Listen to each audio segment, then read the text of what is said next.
High court July জাতীয় সনদ ২০২৫-এর কার্যক্রম স্থগিত চেয়ে করা রিট আবেদনের শুনানির জন্য আগামী রোববার দিন নির্ধারণ করেছেন।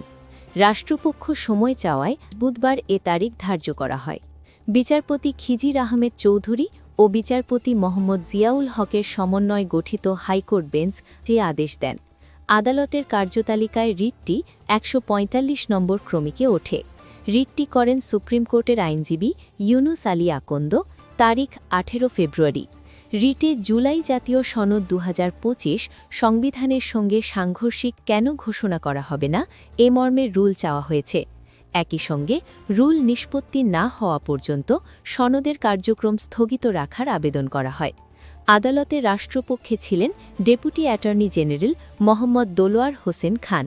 তিনি জানান, রিটের কপি হাতে না থাকায় সরকার পক্ষ সময় নিয়েছে, তাই শুনানির জন্য আগামী রোববার দিন রাখা হয়েছে। উল্লেখ্য, ২০২৪ সালের জুলাই গণঅভ্যুত্থানের পর অন্তর্বর্তী সরকার রাষ্ট্রের বিভিন্ন ক্ষেত্রে সংস্কার উদ্যোগ নেয়। সেই ধারাবাহিকতায় গত বছরের ১৭ অক্টোবর জুলাই জাতীয় সনদ ২০২৫ স্বাক্ষরিত হয়, যা সংস্কার প্রস্তাব বাস্তবায়নে ঐক্যমতের রাজনৈতিক দলিল হিসাবে উল্লেখ করা হচ্ছে। রোববারের শুনানিতে রিটের গ্রহণযোগ্যতা ও স্থগিতাদেশ নিয়ে আদালত কী সিদ্ধান্ত দেন সেদিকেই নজর থাকবে।